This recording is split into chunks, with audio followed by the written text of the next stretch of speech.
kita saling nggak nyambung nih. Ya, terima kasih kepada Pak Harto gitu kan. Agama itu memang ranahnya privat di Cina. Itu tidak diberikan tempat gitu.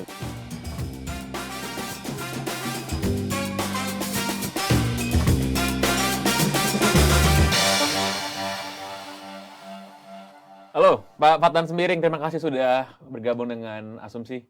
Terima kasih, Pak. Uh, Jadi ini gue harus bilang dulu ya, gue kenal sama Fatan ini sebenarnya kita ngobrol sih ya udah lumayan lama lah, walaupun gue kenal pertama kali waktu Fatan ini jadi narasumbernya podcast Asumsi Bersuara. Siap. Ngomongin soal isu Uighur waktu itu. Uighur. Itu udah lama 3 tahun lalu. Udah ya, lama, kira-kira. 2018. Nanti kita akan touch ke sana juga, tapi gue mau ngomong dulu gitu bahwa Fatan ini secara profil menarik sebenarnya. Fatan Sembiring, betul. Kalau Anda menduga apakah dia anak Tifatul Sembiring, betul sekali. Dia anaknya Pak Tifatul Sembiring. Dan Halo, apakah halo Pak Tifatul, saya itu diblok loh sama bokap lo by the way. Karena saya bagian dari rakyat Indonesia yang nge-troll beliau kayak gitu. Tolong dibuka lagi ya. Tolong dibuka lagi. Tapi lo tuh juga anggota PKS nggak berarti? Iya, jadi ini eksklusif ya, eksklusif only today gitu kan, apa namanya, baru resign. Oh, baru resign? Baru resign dari kepengurusan, nggak tahu diterima atau enggak, tapi kemarin tanggal 17 gue baru resign. Jadi bukan Bukan. PKS lagi sekarang? Iya, gue free datang ke sini, as a free guy. Okay. Nah, Fatan ini sangat menarik, interesting banget ya, karena lo sekolah di Cina, lo S2 di Cina ya, dan lo juga mengurus isu-isu yang berkaitan masalah-masalah yang juga urusannya dengan China. Betul. Sebagai negara ya, Betul, PRC gitu, The People Republic of China. Gitu. Lo bisa terangin nggak sih sebenarnya kerjaan lo tuh ngapain? Iya, jadi apa namanya, kalau disclaimer-nya itu kan tadi satu ya, apa namanya, I'm a free guy gitu, dan habis itu yang kedua, gue datang ke sini bukan untuk mewakili kealumnian Cina gitu, kealumnian teman-teman yang lulus dari Tiongkok atau dari Cina. Gue pakai Cina aja ya, kalau pakai Tiongkok itu nanti agak terlalu formal, nggak enak ngobrolnya. Habis itu yang ketiga, kalau gue pribadi memang apa namanya, sekarang posisinya sebagai praktisi, lebih ke praktisi gitu. Nah, kalau misalnya teori-teori apalagi yang terkait dengan hubungan internasional, nah itu bisa tanya lagi sama Novi Basuki yang kemarin. Yang kemarin bikin video viral di Asumsi gitu kan, santri ngomongin PKC. Santri ngomongin PKC gitu kan. Oke. Nah, jadi memang aktivitas saat ini gue lebih banyak di praktisi, terutama di soal investasi gitu ya, karena ya melihat bahwa banyak sekali hal-hal yang belum tergarap gitu, terutama terkait dengan investasi dari Cina. Kebanyakan orang melihat emblemnya aja gitu, negara Cinanya aja, negara Cina, habis itu orang Cinanya komunis lah, apa segala macam. Padahal kalau misalnya kita lihat ya daerah gitu kan, kita kan nggak ngomongin cuman Jawa aja atau Jakarta atau misalnya cuman di sekitaran lingkungan kita aja tinggal gitu kan. Di daerah di Indonesia itu orang-orang masyarakat butuh investasi kan, seperti itu ya. Jadi memang gue banyaknya ke praktisi soal itu sih. Soal bisnis berarti ya? Iya, soal bisnis, investasi, dan in between lah. Cuman lo sadar betul kan bahwa profil lo ini unik banget sebenarnya. Di satu sisi lo anak petinggi PKS gitu, dan itu adalah sebuah identity yang nggak bisa dilepas tentu saja. Tapi lo juga mengurus soal isu-isu soal bisnis kaitannya sama China, yang mana mungkin buat beberapa orang agak sedikit kontradiktif ya. Ada yang pernah ngomong gitu nggak? Iya, itu banyak banget, dan ya salah satunya kan waktu itu bikin podcast kan di Asumsi ngomongin soal Uighur sih gitu kan, bukannya ngebelain orang Uighurnya, ya sebenarnya ya karena memang itulah bedanya kalau misalnya kita udah pernah ke satu negara gitu kan, kita sudah berinteraksi sama orang-orangnya gitu kan, dengan ya kita melihatnya jauh gitu kan dari negara kita sendiri gitu. Makanya kan di situ waktu podcast itu gue sempat bilang ya salah satunya ya jangan membandingkan kenyamanan kita ada di Indonesia dengan di negara lain. Contohnya seperti itu. Kalau misalnya orang bilang apa namanya begini begitu apa segala macam, itu banyak sekali. Sampai masuk lambe tura. Apa sebenarnya, oke, kalau kita mau sedikit noleh ke belakang itu recap, mungkin banyak juga yang belum pernah dengerin podcastnya, apa sih miskonsepsi orang gitu kalau ngomongin soal isu Uighur ya, di Indonesia dari perspektif lu yang memang pernah tinggal di China gitu? Iya, betul. Ya, jadi gue tinggal di Cina itu 5 tahun ya, 2011 sampai 2016 ya. Alhamdulillah beasiswa juga kan, apa namanya, bukan orang tua foundation gitu, jadi bukan uang orang tua gitu. Jadi setelah selesai dari Unpad gitu kan, gue ke Cina gitu. Jadi memang apa namanya, banyak hal-hal yang sebelum gue nyampe ke Cina gitu, itu tuh, ya seperti biasalah gitu, oh Cina tuh begini, begitu, jorok, apa segala macam. Dan, ketika gue sampai sana memang, Cina itu ya pertama negara gitu ya dengan apa, daerah yang sangat besar gitu kan. Yang kedua memang, bersuku-suku, berbangsa-bangsa seperti Indonesia gitu, seperti Indonesia, Rusia, apa segala macam gitu kan, banyak suku dan bangsanya. Sejarahnya itu nggak sederhana, ribuan tahun gitu, ada yang bilang 3.000, bahkan kalau agak lebaynya sedikit sampai 5.000, kita nggak usah tarik 5.000 lah, 3.000 aja itu udah lumayan banget. Ketika kita sampai ke Cina misalnya, itu nggak gampang mewakili apa namanya, pertanyaan-pertanyaan kita gitu kan, itu nggak setiap hari itu pasti kita menemukan jawaban yang kita pikir A, padahal kenyataannya B gitu kan, yang termasuk soal kenyataan beragama di Cina gitu kan, habis itu, muslim di sana tuh ada berapa gitu kan, habis itu kondisi apa namanya, ya sosialnya, sosial kemasyarakatannya gitu kan, mereka hidup biasa apa segala macam, tidak ada yang seperti apa gitu kan. Dan kebanyakan memang, apa namanya, ini kekurangan dari apa, media-media di Indonesia gitu kan, itu tidak ada yang diposting, permanen gitu di Cina, hanya ada dari antara news kan, contohnya seperti itu. Jadi, untuk meng-cover negara seperti itu memang ya kami pahami, saya dan teman-teman lulusan Cina juga pahami ya, ini tidak mudah gitu, Cina ini bukan barang mudah, tapi banyak hal yang sebetulnya bisa dilakukan bersama gitu, toh di sana juga ada muslimnya. Ya kan, toh di sana juga, apa namanya, banyak hal-hal yang belum, kita kita lihat gitu kan, dalam arti perdagangan, investasi, terutama investasi, kayak gitu. Iya sih, gue inget banget, gue juga pernah punya kesempatan ke Shanghai waktu itu, dan gue inget banget gue nemenin teman-teman sholat Jumat sih waktu itu, di sebuah masjid yang gede banget di Shanghai Betul gitu. betul betul. Nah, tapi lo gimana ceritanya bisa nyampe Cina? Maksudnya, ya lo dapat beasiswa, tapi kenapa lo milihnya Cina? Iya, karena kesempatan tidak datang 2 kali, bro, ngejek lah. Gitu kan idealnya gitu kan nih buat teman-teman yang sedang, mengajar beasiswa nih kan, apa, audiensnya Asumsi kan. Jadi apa, kalau ada kesempatan dapat beasiswa, udah ambil aja gitu, nggak usah membanding-bandingkan, ini negara A apa negara B ya gitu kan, karena kesempatan nggak datang 2 kali, itu pertama. Yang kedua ya memang unik aja gitu kan, kita penasaran kan, kita punya banyak stereotip sebelum berangkat ke satu tempat atau satu negara gitu kan. Nah, disitulah kita menemukan jawabannya, dan ya alhamdulillahnya nggak bayarnya cuma bayar tiket kan itu. Nyampe sana kan udah dapat uang saku, udah dapat asrama dan sebagainya gitu aja. Jadi memang kalau di sana, salah satunya kalau soal agama lah, kalau soal agama ya, agama itu memang ranahnya privat gitu, ranahnya privat gitu. Jadi di ruang publik itu agama apapun di Cina Apapun ya? itu tidak diberikan tempat gitu. Jadi bukan cuman agama Islam gitu kan, agama yang lain juga gitu. Itu emang agak sulitnya di situ, tapi bukan berarti kita dilarang berpuasa. Kalau nggak diberikan tempat tuh seperti apa maksudnya tidak diberikan Iya, tempat? misalnya apa namanya, acara-acara kegiatan keagamaan seperti demo. Oh, enggak. Kalau demo apapun nggak boleh kecuali demo anti Gue Jepang. ngomong Fatan. Gitu. Kalau demo apapun nggak boleh kecuali demo anti Jepang. Kalau itu boleh? Iya, kalau itu paling boleh. Itu bahkan diorganisir Oke. sama wali kotanya, entah sama siapa gitu kan. Tapi ya maksudnya acara-acara misalnya kayak apa namanya, sesuatu yang bersifat, kalau di Islam kan berarti dakwah ya, dakwah keluar gitu. Itu nggak boleh gitu. Atau misalnya kayak ada nih jemaat-jemaat gitu kan, dia bagiin selebaran gitu kan, biasanya di metro-metro, di subway-subway. Nah itu kalau ketahuan Chengguan atau Satpol PP-nya Cina, itu mereka dikejar-kejar lah kayak Satpol PP apa segala macam gitu kan, kayak lagi ngejar apa gitu kan.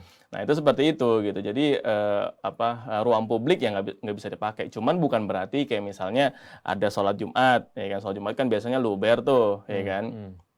Sampai makan badan jalan sedikit, atau misalnya Idul Fitri, Idul Adha, atau misalnya apa segala macam acara-acara suku gitu kan. Nah, itu nggak apa-apa. Nah, kalau misalnya terkait dengan suku tadi ya memang ada suku Uighur, ada suku Chuang gitu kan, ada suku apa namanya, macam-macam lah gitu. Jadi bukan Uighur doang yang muslim, suku Han yang 92% apa namanya populasinya di Cina itu aja ya itu juga banyak muslimnya sebetulnya kan gitu. I see. Jadi kalau menurut lo tuh miskonsepsi sebagian orang Indonesia soal China in general itu dikarenakan apa? Ya, dikarenakan kebijakan Soeharto. Ya, jadi terima kasih kepada Pak Harto sudah apa namanya membuat kami yang muda-muda ini sulit untuk berpikir bebas dan berpikir di luar dari kemauan arahan pemerintah yang zaman itu gitu. Karena ya misalnya gini, ini kalau kita lihat beyond Cina gitu ya, di luar Cina gitu kan. Ini kita belum ngomongin soal Rusia lah, belum ngomongin soal apa negara-negara yang di benak kita tuh ini negara apa sih gitu kan. Tapi sebetulnya kan banyak gitu. Karena misalnya contoh satu, ya Muslim di mana-mana di seluruh dunia ada Muslim gitu. Kenapa kita nggak fokus di situ aja? Ini bahas Uighur lagi, Uighur lagi, Uighur lagi. Sampai kalau orang nanya, Bang, lu nggak ke Uighur lah? Gimana ceritanya gue ke suku gitu? Itu aja udah salah gitu kan. Uighur tuh sukunya, dan di Xinjiang, di provinsi Xinjiang itu bukan cuma Uighur. Kalau misalnya ke Xinjiang atau enggak, ya itu urusan lain lah gitu. Maksudnya, tapi banyak hal-hal yang apa sebenarnya kita bisa olah, bisa garap gitu kan. Apa namanya? Ya itu belum gitu. Jadi jangan fokus di situ aja. Nah, di sisi lain, mungkin dalam beberapa tahun terakhir, era pemerintahan Presiden Jokowi ini kan sangat erat kaitannya dengan investasi dari Cina juga, Ya, betul. gitu. Yang mana ya ini ada sentimen yang pro, bagus buat pembangunan dan lain sebagainya. Ada juga sentimen anti ASEAN yang bilang bahwa kita terlalu banyak dikendalikan dan terlalu banyak investment dari Cina juga. Lalu sebagai orang yang sebenarnya cukup erat keberadaannya dengan berbagai macam investment ini, bahkan kalau nggak salah lo tuh sebenarnya apa sih, lo pelaku investmentnya, lo konsultan investmentnya, Ya, apa? gua dan apa teman-teman konsultan konsultan ya, investasi gitu. ya. Nah, lo melihat nggak sih ada resistensi itu dari orang-orang di Indonesia gitu, dari daerah-daerah, atau gimana lo melihat kenyataan lapangan ketika investment China itu dilakukan di Indonesia? Betul. Kalau kita lihat resisten sebenarnya nggak ada ya, yaitu tadi gitu. Karena mungkin orang yang apa resisten yang katanya apa segala macam itu, ya mungkin dia hanya melihatnya di lingkungan dia aja. Apa namanya masyarakatnya baik-baik saja, apa segala macam gitu kan, pendidikan bagus. Nah, tapi kalau misalnya kita ke Kalimantan, kita daerah gitu kan, kita ke Sulawesi, kita ke apa namanya Maluku Utara, sebetulnya kan ada keterbatasan-keterbatasan pemerintah mereka kan gitu ya. Jadi itu harus didorong ya, kalau misalnya bukan investasi domestik gitu kan, masuk grup-grup besar gitu kan, ya berarti investasi dari asing maupun asing kan gitu. Nah, cuman memang seksinya kenapa ini asing gitu kan yang datang banyak ya karena memang mereka besar ya dananya gitu. Maksudnya kemampuan investasinya apa segala macam. Yang kedua, ya secara geografis lebih dekat. Itu aja gitu. Dan kalau misalnya melihat faktor yang Indonesia punya, berarti Indonesia punya pasar. Iya kan? Kalau misalnya sebanyak apapun uang dari Cina itu dia investasi di Singapura, ya kan, atau parkir di Malaysia gitu ya. Ya mereka juga tahu Malaysia segitu-segitu aja gitu. Nah, tapi Indonesia punya dari ujung Sabang sampai Merauke yang memang itu apa namanya bisa ya mereka untuk investasi di situ gitu. Jadi tembakannya memang kita punya banyak nih sebenarnya yang bisa diajukan kan gitu. Salah satu hal yang sering jadi gorengan isu juga oleh publik yang sentimennya negatif itu adalah segala investasi China ini memiliki mandatori bahwa tenaga kerja asing juga dari China yang jumlahnya sangat banyak, yang disinyalir akan mengambil lahan pekerjaan dari para pekerja lokal gitu. Dan ya itu kan sebuah kenyataan ya, karena gue sering kalau gue lagi traveling mungkin keluar Jawa, tiba-tiba sering pesawat sama mereka gitu kan. Tanggapan lo gimana? Jangankan di Jawa, yang di sini aja begitu gitu kan, di Jatiwaringin atau di mana itu kan banyak pekerja kereta cepat. Gue demen ya, dia jujur soalnya. Enggak lah, kita nggak nutup-nutupin lah, ngapain. Jadi gini memang ya, apa ini semua balik lagi ke leadership ya. Ini semua balik lagi ke leadership gitu kan, apa Pak Presiden Jokowi gitu kan, Pak LBP gitu kan, dan timnya. Kalau sekarang Menteri Bang Bahlil gitu kan.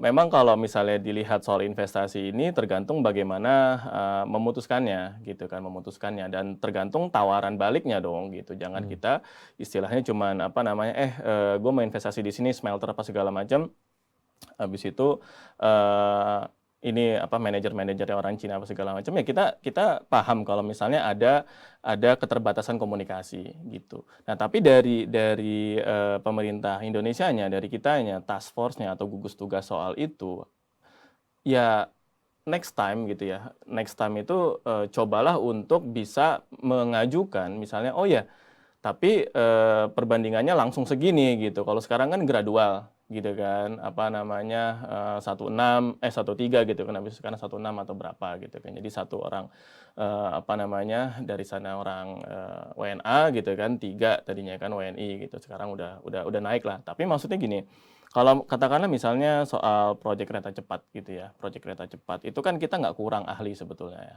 ahli-ahli soal teknik apa segala macam ya kan. Nah, tinggal gimana awalnya ya dikasih kursus dulu bahasa Mandarin kan sesederhana itu. Bukan berarti kita nggak ngerti kan secara tekniknya gitu. Bukan berarti nggak ada kemampuan. Itu ada, cuman memang ini juga soal koreksi dari para investor ya. Kalau para investor dari Cina itu memang melihat Indonesia itu tidak merupakan destinasi utama untuk investasi.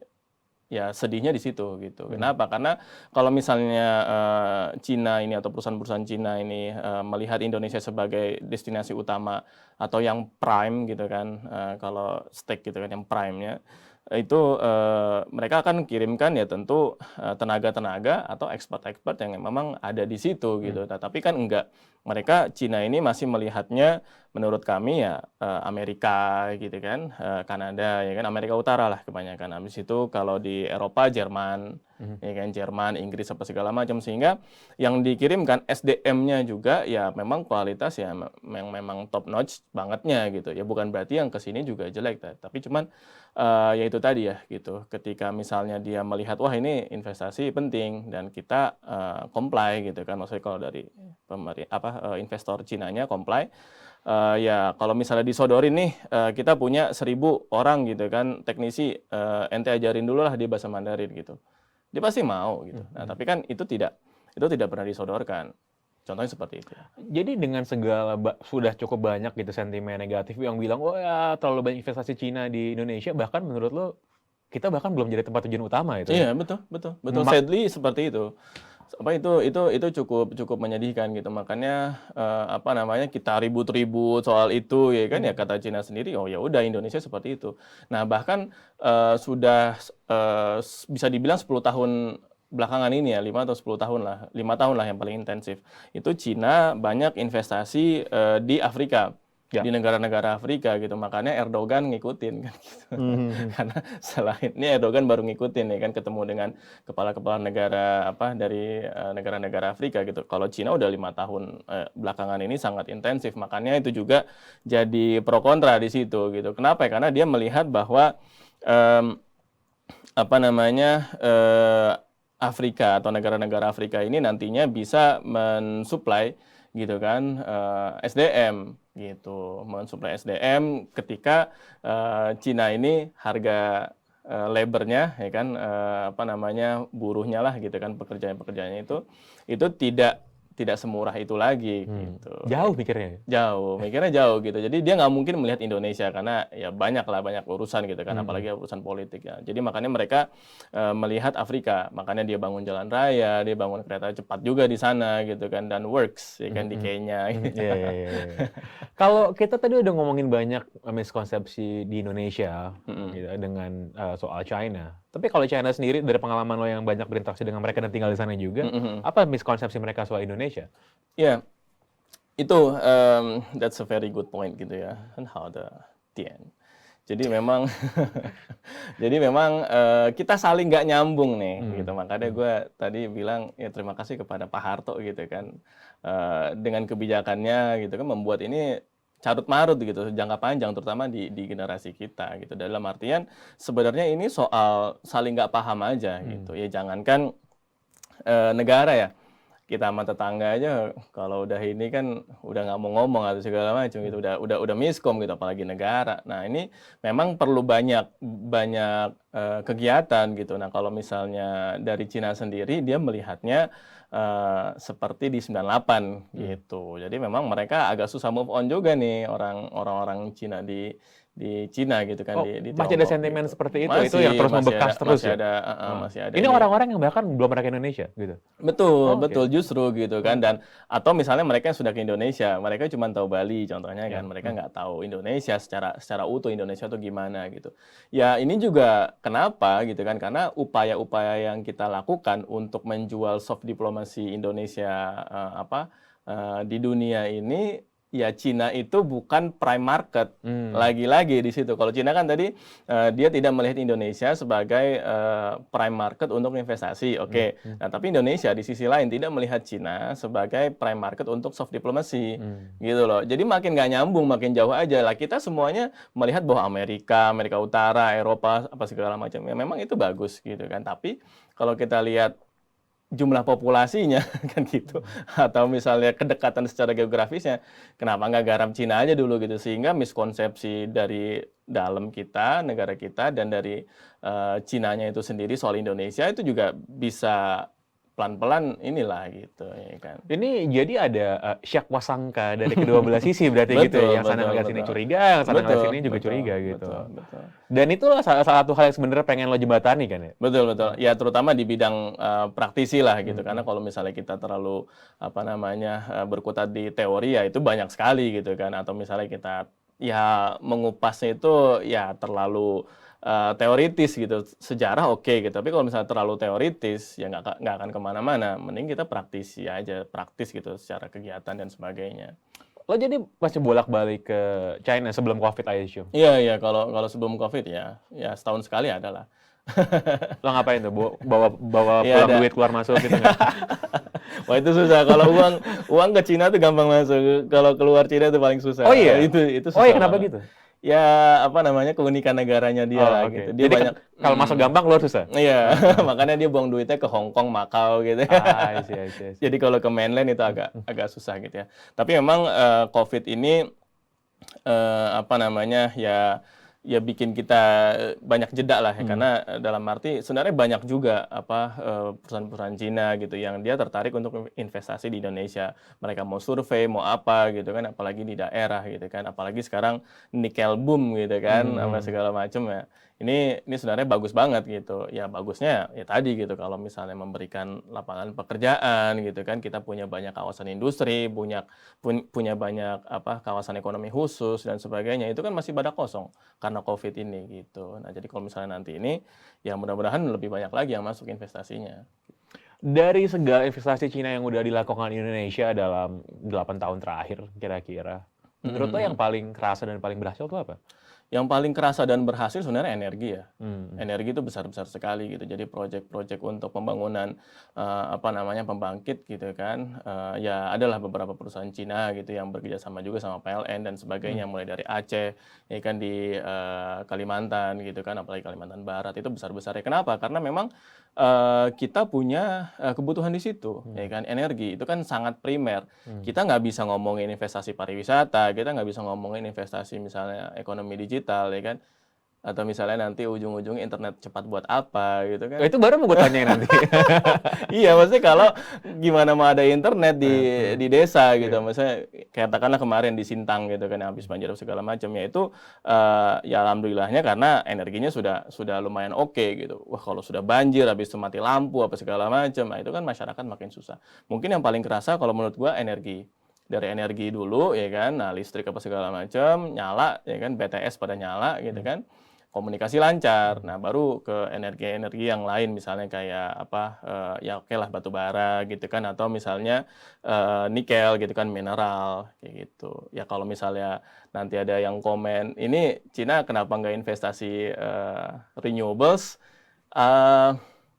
Kalau Cina ini memang dia tergantung negaranya gitu ya. Karena ya kalau sampai detik ini pun RUU soal EBT kan masih dibahas ya kan di Komisi 7 ya kan, Komisi Bukapu juga. Nah, jadi ya gimana EBT ya kan.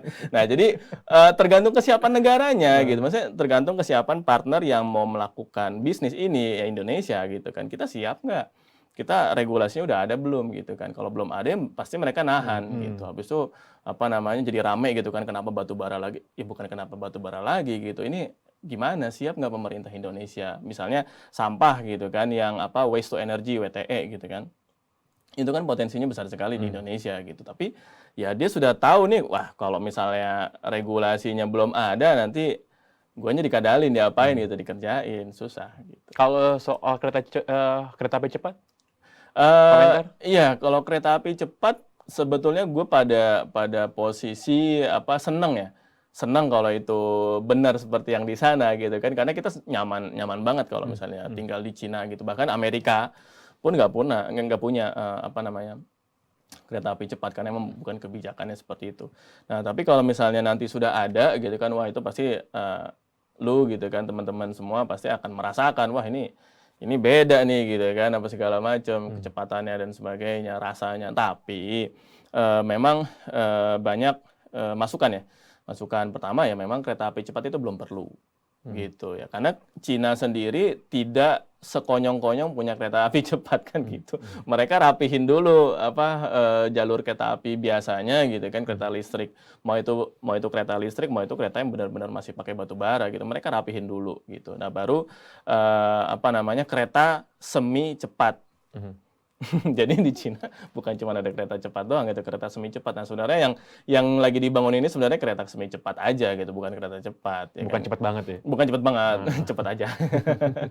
Habis itu baru kereta cepat gitu. Nah, kereta cepat ini sendiri juga apa namanya bukan apa ya, bukan alat transportasi utama sebetulnya gitu. Karena ada kereta-kereta biasa yang memang dia sudah bisa menjangkau ke jaringannya itu ke seluruh negara kalau misalnya di Cina ya gitu. Jadi kalau misalnya oke lah, kalau misalnya harga tiketnya 400.000, 500.000, mahal gitu kan, tapi ya buat nyobain aja gitu, oke lah, seneng gitu kan. Tapi kalau misalnya perlu atau enggaknya ya belum perlu sih. Jadi, kalau menurut lo nih, buat orang-orang yang masih curiga Mm-mm. atau nggak suka atau menganggap bahwa China ini kebanyakan campur tangan investasi di Indonesia. Lo sebagai orang yang actually turut berandil di dalam nggak ikutan. Dan gue yakin juga teman-teman lo banyak yang ngomong itu juga ke lo nggak sih? Kayak Fathar, ngapain sih lo ngurusin gituan? Gitu. Apa yang pengen lo kasih tau ke mereka sebenarnya? Ya sebenarnya nggak apa-apa gitu, karena tadi ya kondisinya kan kita sudah coba petakan nih gitu. Indonesia itu bukan bukan kata orang Cinanya gitu, sorry, ente bukan tujuan utama investasi kita juga kok gitu. Jadi kalau misalnya sewaktu-waktu terjadi perubahan yang sangat drastis gitu kan, apa namanya tiba-tiba tidak pro Cina sama sekali gitu kan, atau kembali lagi sangat pro Amerika gitu, dan bikin investasi jadi sulit, ya sebetulnya itu akan susahnya di masyarakat, itu aja intinya gitu. Ya cobalah kita ke apa namanya Kalimantan Barat gitu kan, ke Kalsel gitu kan, atau misalnya ke Sulawesi Tengah, ya kan, yang sekarang banyak investasi nikel itu gitu. Coba lihatlah kondisinya betul-betul bahwa ini mendatangkan manfaat atau cuman mendatangkan mudorot kan gitu, mendatangkan apa efek yang tidak bagus. Kalau gue pribadi pikir ini masih sangat banyak manfaatnya, lapangan pekerjaan aja coba gitu kan. Karena Nyata tuh ya? itu nyata sekali. Contohnya gini. Apa namanya yang kemarin baru dirilis kalau nggak salah sama BI gitu kan, pertumbuhan daerah, ya memang kita bisa lihat gitu, yang oranye atau misalnya agak unfortunate gitu ya, itu Bali, ya kan, -3 contohnya, itu kuartal 3 kemarin kan. Nah itu jadi misalnya Sulawesi gitu kan, itu hijau dalam arti bagus, dalam artian karena memang di situ ada pekerjaan, masyarakatnya bisa mendapatkan upah ya, yang mungkin itu banyak urusannya lah kalau soal upah, tapi paling enggak sebelumnya dia tidak bekerja sama sekali, hanya lulusan SMA atau SMK gitu kan, bisa bekerja, gaji di atas 3 juta misalnya, itu sudah sangat lumayan gitu kan. Di kebun sawit contohnya dia bisa dapat 5 juta kalau kerjanya maksimal contohnya, itu sudah sangat lumayan. Karena apa? Ya siapa yang mau ngasih uang segitu? Pertanyaannya kan itu. Untuk masyarakat loh gitu, untuk orang-orang yang bukan penonton asumsi, kan, yang dia tidak bisa mengakses gadget gitu, yang kesehariannya ya apa namanya dia hidup dari upah harian contohnya. itu kalau nggak ada uang sebanyak itu siapa yang mau ngasih? Nah kalau misalnya rakyatnya lapar ya kan, masyarakat yang nggak kerja ya kalau ada pergolakan emang siapa yang mau menjamin kan seperti itu. Ini agak belok dikit, cuman gue penasaran. Lo sebagai orang yang pernah tinggal di China juga, tinggal di mana sih dulu pas di China? Iya di Beijing. Di Beijing. Di Beijing.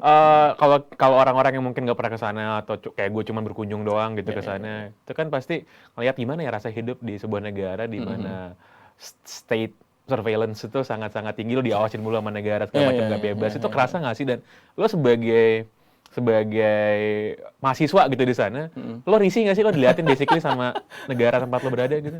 Iya itu apa namanya overstatement.